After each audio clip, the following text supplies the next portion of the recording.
Looks like we are live. We are officially live. Yes. And I love that. I think we just came up with another Equips topic before before going live. I love how that works. Energy work, yeah. That Yes. goes deep. I'm not as familiar with it, but I'm sure, Laura, you have a wealth of knowledge to share on the topic for sure. It's one of the 8 domains, and I think it's the most misunderstood, just to go there real quick before we dive in, but to I think it's the most misunderstood because people think energy and all sorts of stuff. It could be science, it could be woo-woo, it could, you can go in so many directions with it, right? But our energy and most time management is actually our energy management. Mm-hmm. So yeah, I think we definitely need to carve out some time to talk about energy and the role that it plays Time in management is just energy management. All right. See, I want to start asking questions, but that's not here. That's not what we're here to talk about today. Another equip for sure. Yes, absolutely. And hey, maybe we can find some ways to tie it into what we're talking about today. So, yeah, today we're actually going to be looking at fostering a well-integrated team and looking at one option to do that. So I'm really excited to dive into that. But first, Bryant, do you want to share a little bit about coaching fundamentals coming up? Yes. So coaching fundamentals is coming up. And we have coaching fundamentals happening on August 2nd, Second. correct? So, yes, Mhm. August 2nd. So, the beautiful thing about coaching fundamentals is that we have our Pay It Forward campaign going on right now. And with the Pay It Forward campaign, this is an opportunity for anybody, no matter what your coaching experience is, for you to have this gifted to you as a 6 hour immersive on the fundamentals of coaching. Okay. And throughout this day, you will learn a wide spectrum of what coaching is, what it isn't, but you'll also be able to walk away with some tools that you can use immediately as a coach like leader or as a full time coach. Okay.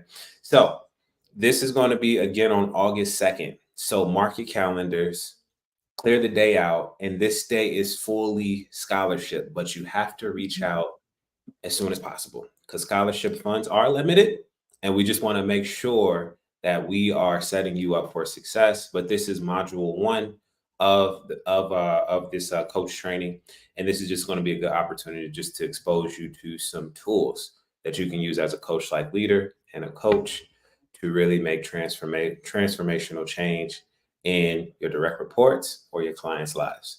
So please reach out to me if you want more information on that. Remember, this is scholarship. So Mhm. please reach out as soon as possible. August 2nd is when it's happening. 6 hours of just being immersed in the fundamentals of coaching. Yep, and I just put it's a $600 value, and I put the link below if you'd like to scoop up a spot, and it's Mhm. excellent for, anyone in a helping profession, leaders, first responders, and it's also excellent for coaches. If you've been a coach, but you have taken maybe a training and you're like, "I just feel like there's more." A lot of coaches come to us, and just that module 1, they're blown away with what they Mhm. learned. So if you're already a coach, that's okay. You can also scoop up a spot as well. Yep. All right. So let's go ahead and dive into our equips. Today is Tuesday, which means we are taking a deeper dive into weekly coaching tips that equip coaches, future coaches, and coach like leaders to develop their excellence in coaching. Your hosts today are myself, Laurel Elders, and Bryant Alexander with the Institute for Integrative Intelligence, an ICF accredited coach training and education provider, where it's our passion to elevate human potential through both the art and the science of masterful coaching. Today, we are going to be diving into integration and specifically how to foster a well integrated team. Mhm. So, Bryant, I'd love to just start us off by getting your thoughts or experiences on what is the power? What do you see as the power of having a well integrated team versus a disintegrated team? Yes. So a integrated team. So I'll just speak from experience. In the times that I've been on an integrated team, these teams are challenging, in my opinion, because now seeing it being on a team like that, but then working to help a team become that is such a different perspective. So when I was working on an integrated team, I just felt like it was just a rare time that these individuals brought together because that's how it feels. It feels like, everybody understands their role, everybody understands their strengths, but also aren't afraid to understand their areas of growth and lean on others to help them better understand it. And it's funny because we're going to get into the I guess the different roles that people play. Like we're going to Mhm. talk about the hare, the owl, the turtle, the squirrel, and I'll talk about the way that I've kind of framed frame these different personas that might pop up on a team. But when it comes to an integrated team, I just think that there is a level of trust, there is a level of curiosity, and there is a level of acknowledgement when it comes to understanding what each person brings to the table, right? And of course, communication, because the only way you can do all those other things is through communication. But I've also been on disintegrated teams as well, and I've worked with disintegrated teams. And what I've seen is just that it's this thing about, I would say it's a few different things. The first thing that I've seen is ego get in the way. Mhm. And ego really comes from maybe a lack of acknowledgement for accomplishments or wanting to outperform somebody else on the team. Everybody not really understanding like what is the goal or what is the vision or what is the role, what is the what is the aim essentially, and that should be set by the manager, but also just like a psychologically unsafe place as Mhm. far as like people being able to voice their ideas, their opinions, their perspective because they are worried that they're going to be judged or it's not good enough, right?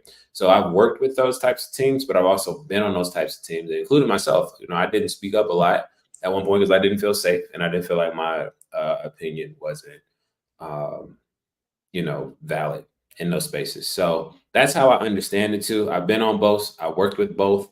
So it's just been interesting to kind of just talk about this today and just the different roles that people can play in these integrated team versus a disintegrated team. Mhm. Yeah, really well put. I know I've experienced both as well, and being on an integrated team is like a breath of fresh air. It's like, Mm, "Oh, you've got your part, I've got mine. Let's go." It's mm, like there's this flow and this energy, mm. and the wisdom of we really comes out. Yep.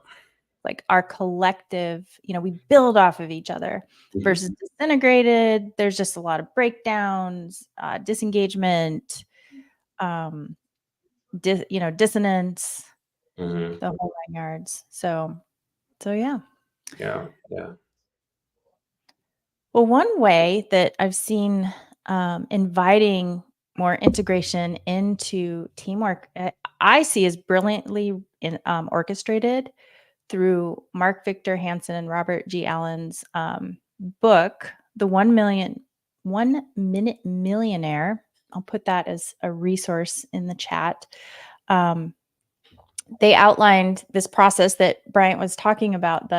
They call it the HOTS: hare, owl, turtle, and squirrel. And there we go. Those are in the chat. Um, so really, there's 4 gifts that someone can bring to a team that they identified. And I think this is brilliant. And I also want to note one thing. We're not talking about stereotyping. We're Mhm. not talking about stereotyping. We are talking about gift identifying. So, where is your team member's gift? Place them there. So you don't want to place an idea generator in a Mhm. tasky role because they're Yep, going to be so bored, right? yep. All right. So the hair. Do you want to talk about the hair? So the hair, if I remember correctly, is this the one that is kind of like the orchestrator a bit? Like The idea generator the one. idea generator, yes. Yeah. So kind of like the Mhm. visionary. Yep. Seems like so the one that is there to kind of like say, like, here's what the vision is, not necessarily the manager. but this is the person. This could be, it seems like what I picked up on is this person can be like, maybe a team lead, maybe somebody who's been on the team a little bit longer and has more experience, understands the dynamics of the team and how people work together. And yeah, big picture visionary, the one that's like, hey, like gets the message from the manager and then disseminates that to the rest of the team. Mhm. Yeah. Yep, and to me, the metaphor of the hare or the rat, it's like a rabbit or hare. They Mhm. can really bounce from idea to idea and really get those ideas flowing pretty nicely. Mhm. Whereas the owl is your strategist, the one that can kind of see all the pieces to something and then plug them into a strategy. And then the turtle, do you remember the turtle?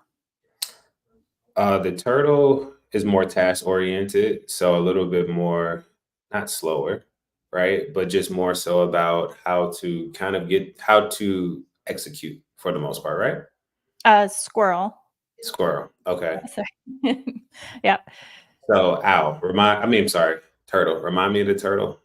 So turtle is, I remember this one because it's like the turtle's slower Mhm. and they're not as quick to move forward. So they're the ones that are going to be the doubters and they poke the holes in the Mhm. ideas. They go, wait, whoa, whoa, whoa.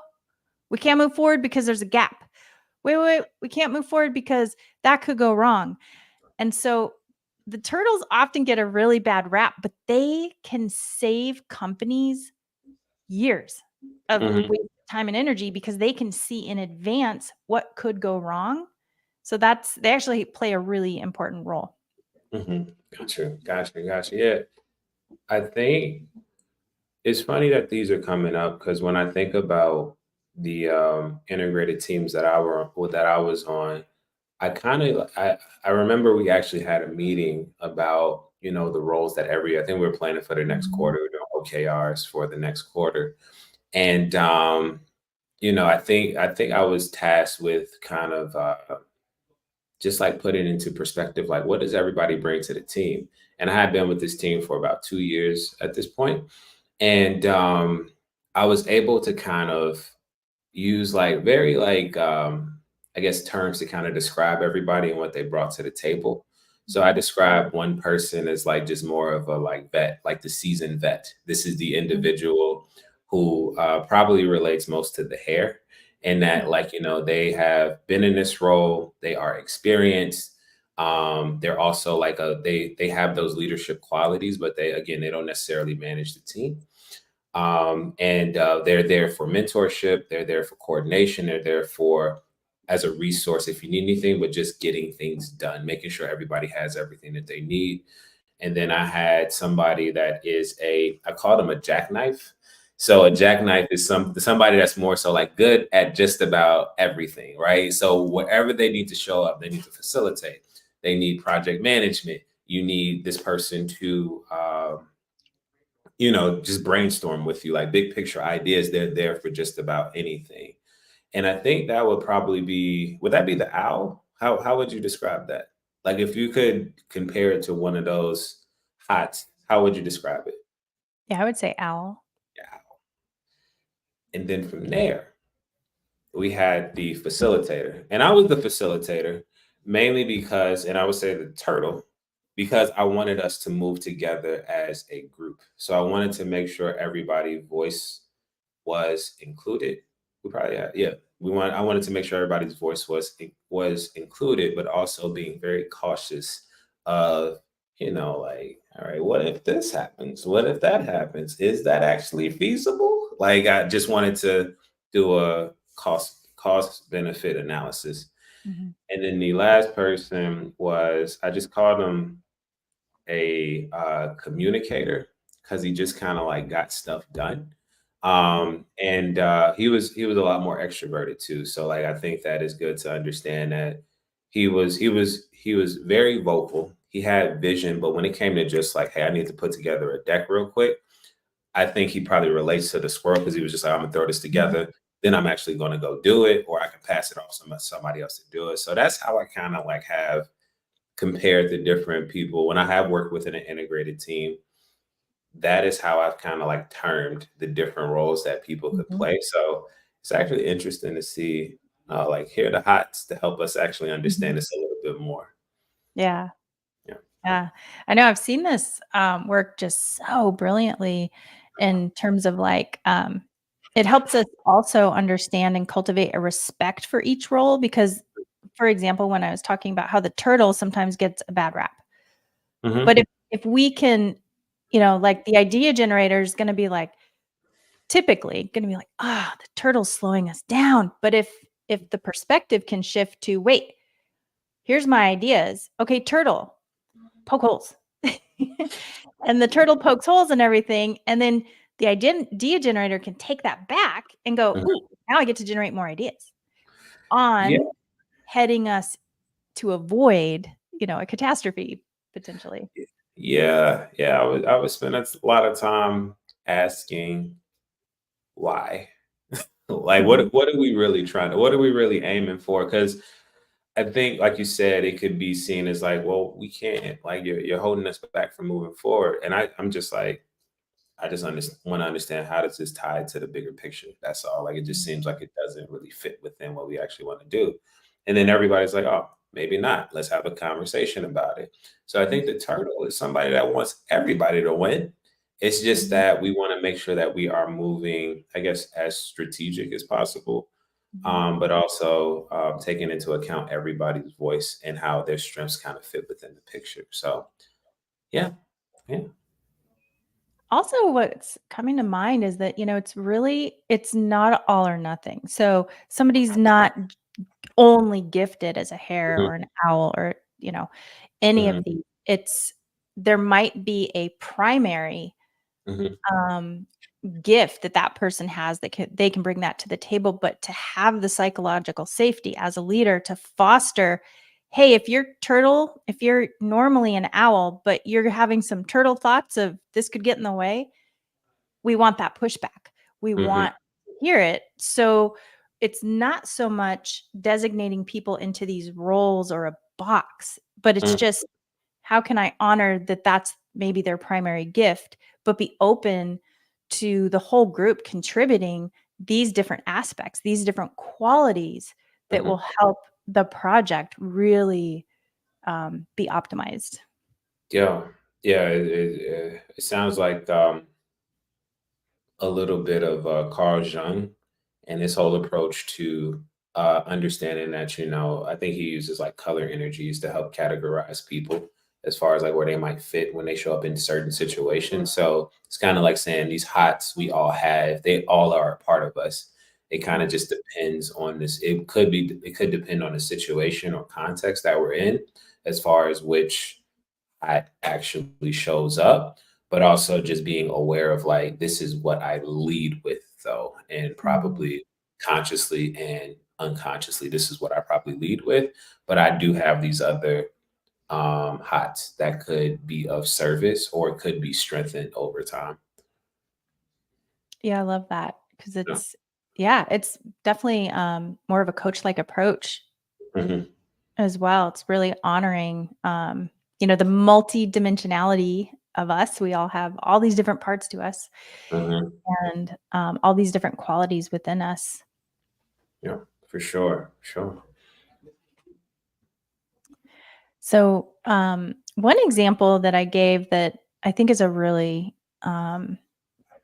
great way to potentially approach a team is in using the HOTS, just because that's the direction we're going in, is um, consider when you have a new project placing the idea generator kind of in the forefront of or to run a group session on generating the ideas.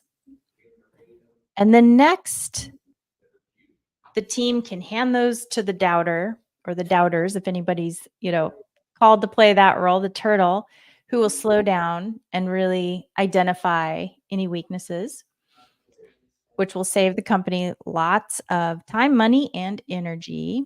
Hmm. And then brings those concerns back to the idea generators to come up with ideas on how to overcome those and streamline. Hmm. So once that idea is really honed in, then the strategist can come in. You've got your owl, or maybe it's a team of owls to map it out. And then the implementation comes from the squirrel, delegating, because the squirrel's just going to get it done, and implement. So that's a general idea. And it's just one possibility. There's so many possibilities with teams, but it does offer a framework, a way for leaders to really wrap their head around how can I bring the team's gifts to life? How can we streamline, and invite the pushback that's needed, and that psychological safety piece. Agreed. It sounds like also we could be talking about like purpose-driven activities too when it comes to purpose-driven leadership as well. So just as a manager, kind of like you've already said, Laurel, when it comes to understanding what people are good at, that is good. That is helpful, but it helps a manager also peel back the layers of like what brings this person that energy at work to actually participate in their work.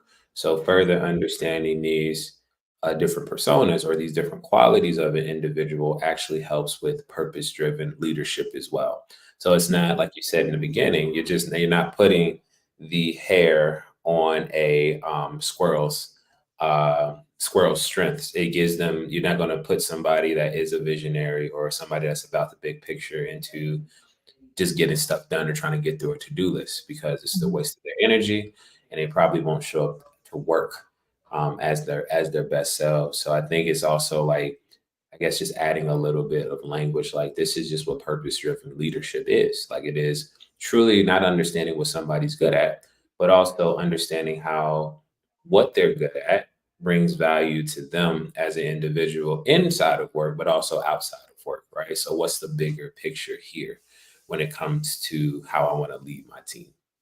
Yeah, and what comes to mind also is, like, having that coaching culture, Mhm, the people on the team would be self-identifying versus mhm, being told, "Oh, you're gonna play this role of the mhm, the idea generator. I've seen that in you." But does that bring that person to life? Or do they self-identify mhm. that with that gift that you might have seen? And, is there an invitation there to explore what role does the person want to play? Yeah, yeah. Um, yes.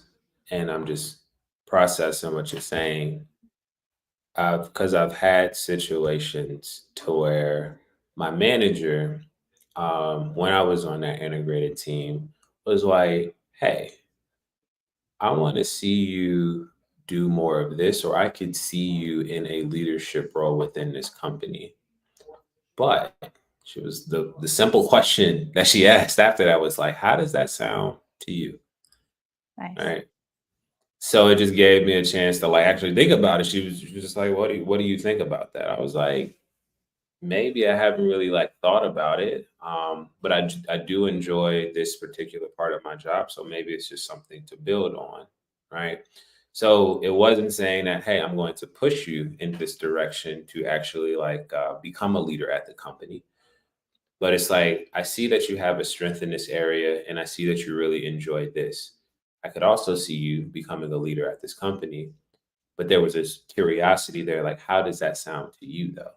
Mhm. So it really helps those coach like leaders get the most out of the employee because like even though I might not have wanted to be a leader at the company that I was working at the time, it's like, oh, like acknowledgement.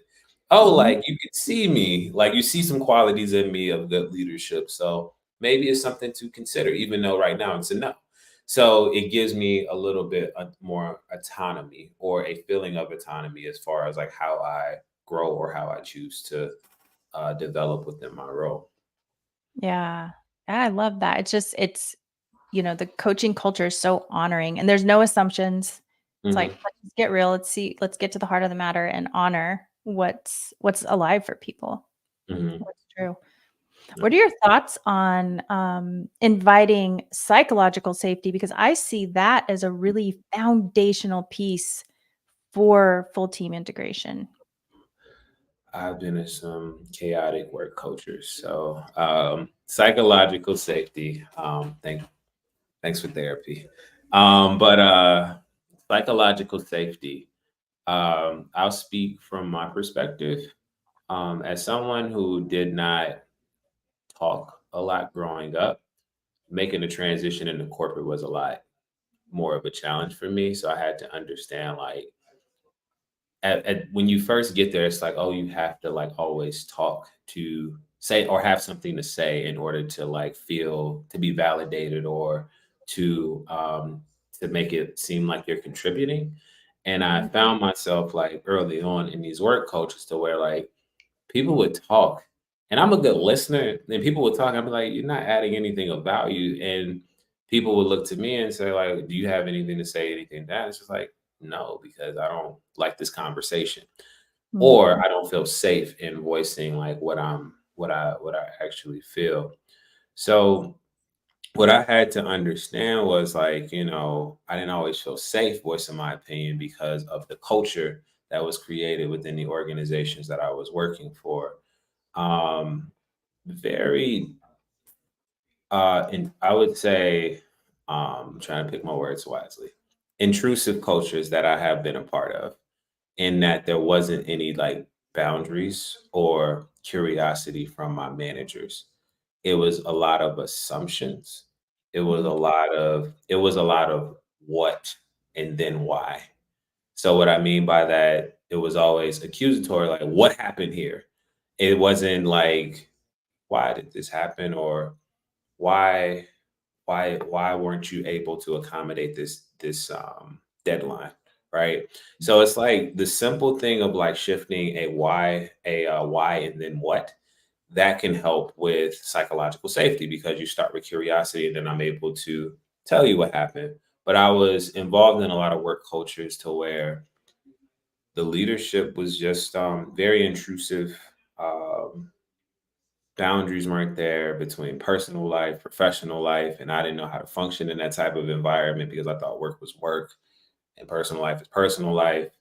Um, it wasn't really like a culture established. Like it wasn't a culture of Mm. communication. Yeah. It wasn't a culture of connection. It was just kind of like it seemed like we're just doing things, and it wasn't any type of like vision associated with it. So I would say overall, I've just been in. The word is intrusive, very intrusive work cultures and where there wasn't a lot of boundaries, which means there's not a lot of psychological safety because then people say things to you that are unprofessional.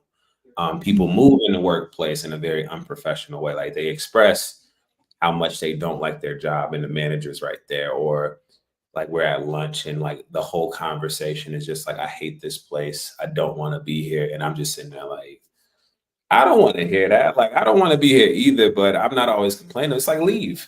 But yeah, I've been in those types of work cultures to where everybody's just miserable, and you don't really get anything done. You just see it, like you just see like nobody, especially like if you're a nonprofit, because nonprofit is nothing like it's about begging for money. Why would I beg for money? And I don't even like the company I work for, right? Mhm. So I've been a part of those types of cultures. Yeah, so disheartening, so disheartening. And it costs the company. And I think Mhm. that's, um, something that, companies that really adopt, like, transformational leadership versus transactional leadership. So Mhm. it sounds like that situation was highly transactional, no transformation being invited. Um, yeah. Rough times. As you know, like I feel like I come from the old school now to where like, hey, you got to have a couple terrible jobs before you can find like a good one. You got to know what it is to be in a terrible culture before you can be like, oh, this is actually like healthy for Yeah, I actually, Brian, what's funny is me. I sat down one day and I looked at the numbers. How many transformational leaders or positive leaders that cared and invited Mhm. transformation have I worked with since I started working at the age of 16? Mhm. And I'm now 47. I don't care about sharing my age. But, You look uh, good. Also, you look good. Of well, thanks. course. But, like, so that's a good chunk of time. Only 2.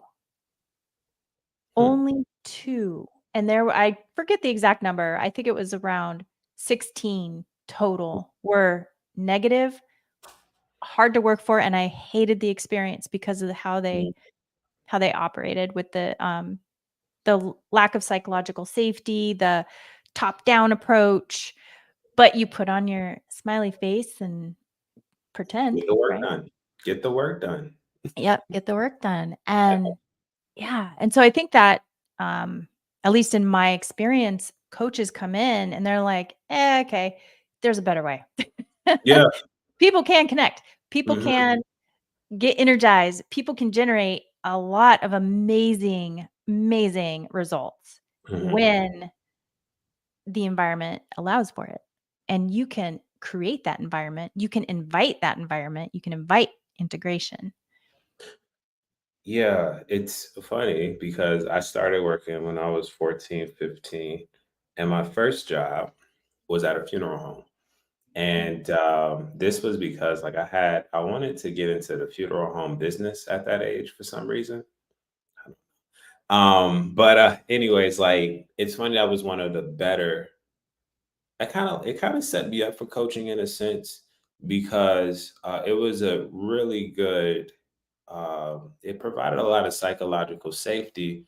I was young, but thinking about it now after you brought that up, because of just the environment a funeral home is, you have Mhm. to provide so much psychological safety for other people. So I would, even though I would do things like I would wash off the hearse and I would wash off the limo. Like I would do a lot of like labor, but they would also like be telling me like this is why you're doing this thing or this is what this is mean presentation professionalism, and they would also let me sit in when they were consoling families like how they handle the Mhm. conversation because you're dealing with money but you also lost a loved one but you may not have the money. I'm just like, oh, like so for them to even let me sit in on those conversations, right, it taught me a lot about understanding like how to, I guess, be more mindful of like the people that you're working with, mainly because like when it comes to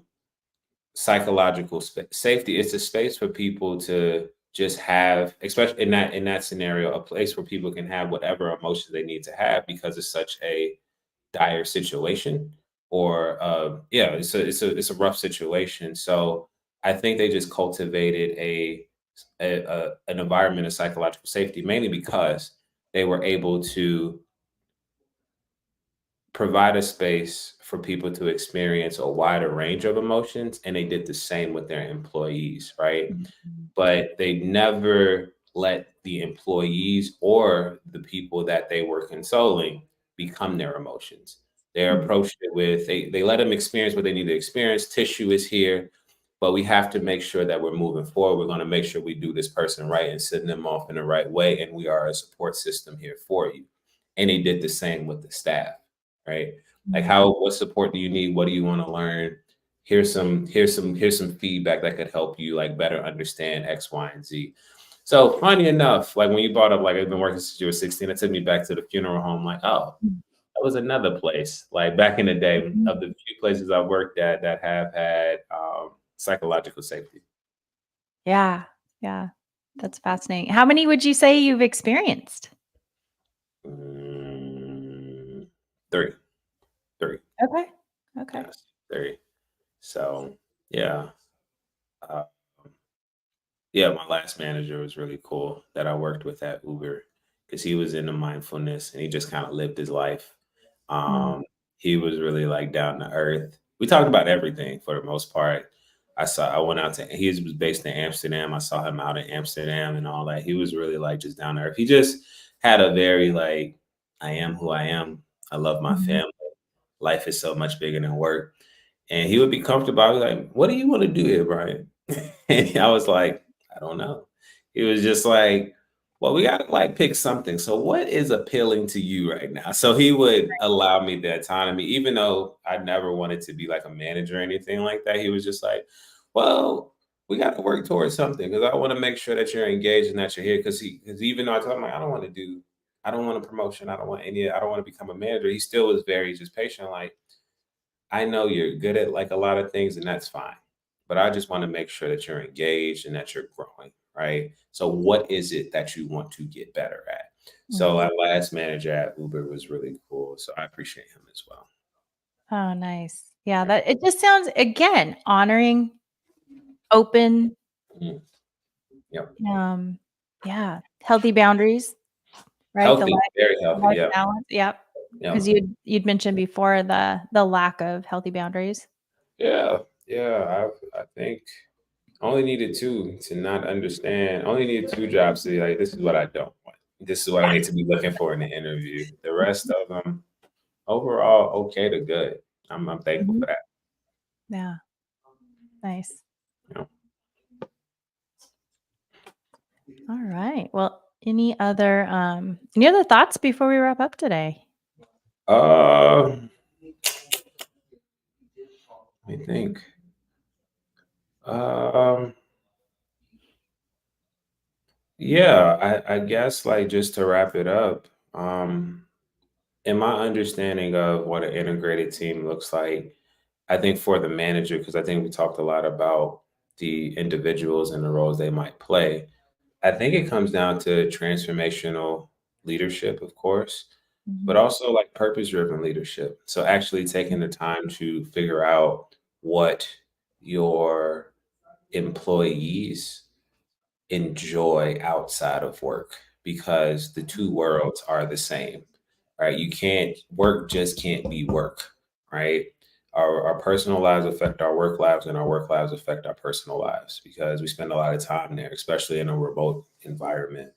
So when it comes to the managers, I just think that, it's always helpful to just have a level of curiosity. So growing out of the doing and more of the understanding, right? So just having a level of curiosity, understanding the things that get your direct reports excited about what they do is the thing that's going to help you get the most out of them. Establishing healthy boundaries, making sure that, and you modeling the behaviors in order to make sure that people can actually show up and be however they want to be within the workplace is equally as important. So I think that remember as a manager, it's not always about doing. It's probably more, I feel like it's probably like 80% understanding or having a level of curiosity about the people that work with you or that you're managing, and then the other 20% is just more so about like, all right, let me make sure things are getting executed, right? But that's why the you have the hot framework there to make sure things are getting executed. You have the hair there, like, hey, like that is your partner to make sure things get done. So I think that is the biggest thing for me. Like the best managers I've worked with, worked for, were the ones that just had a level of curiosity and could also see that I see you light up when you do this. mhm, What do you want to do with that? Do you want to do anything with that? Right? Or I could see you do this, but how do you feel about that? Right? Versus just doing like, all right, we got to hit this number for the quarter, which is necessary from time to time. And that's why mhm, you have the squirrel.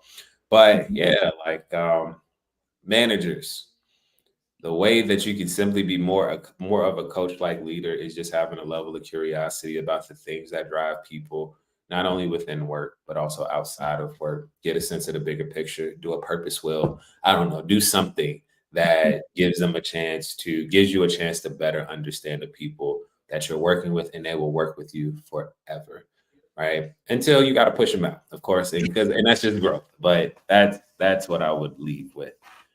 that is such a good point because you think about the old model of, management, which is the top down Mhm, and, work perf your personal life and professional life are completely separate. We don't go mhm. there.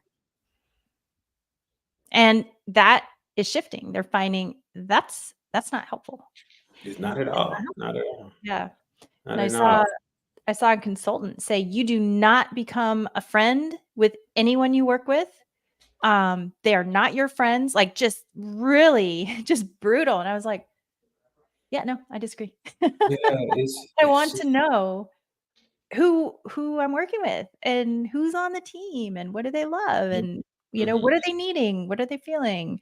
mhm. Um Needs, feelings, and values. That is what gives Mm, us a yeah. sense of connection. That is the trifecta that really gives us a sense of connection. And it's not, of course, we have boundaries. I'm not saying like go to work. Always talk about what you did on the weekend and like here's Mm, everything that's going on. But you spend a lot of time with these people, yeah. like even in a remote environment or hybrid environment. So they don't have to be your friends, of course. Like everybody's not gonna be a friend, Mhm. but if I'm gonna spend time with this person, I might as well get to know them. If a friendship blossoms from there, great. If it doesn't, that's Mhm. fine too. You know how the person works and and they know how you work and what you need in order to thrive in your role. Yeah. Yeah, it's so true. And I mean, that's why when we do team meetings, we do designated chit chat time. What's going Hmm. on in your world? Hmm. And I think it's so important because that's the person's context and it does impact things. So if I know one of the someone on our team is going through something, I know to shift gears in a certain way to be honoring, right? Exactly. Yep. Yeah. You don't have to Very tell me in detail either. You don't have to, as a manager, I'm not going to ask you like, hey, like, just say like, hey, something's going on with the family. It's yep. been very like hectic. Like to give you an overview, is this, but that's where boundaries come in at. But like, yeah, like just as a manager, stop doing, take the time to understand. 80% Mhm. understand, 20% doing. That is how I believe the breakdown should be when it comes to actually managing a team, but also getting things done. That's really fascinating. I'll have to take that into to what I'm doing and kind of play with that a little bit. Neat. All right. Well, we are at time and we hope today's discussion equipped you with new insights and options to consider as you expand your potential as a coach, organizational leader, or future coach. And Mhm. if you are an individual or organizational leader seeking to bring coaching into what you do, reach out. We love to help you. We've got a very structured process that really elevates anything that you're doing through the coaching perspective. Pretty profound. And as Bryant mentioned up front, we do have our coaching fundamentals class scholarships available. We'll place those links in the chat. And we also help companies increase business performance and leadership impact by developing coaching talent and creating coaching cultures. So, in essence, we love everything coaching and have cracked the code on a lot of really profound integrative processes that we would love to bring to your team or organization. So, we look forward to seeing you next Tuesday. And to learn more, please visit us at integrativeintelligence.global. Bye for now. See you all. Thank you.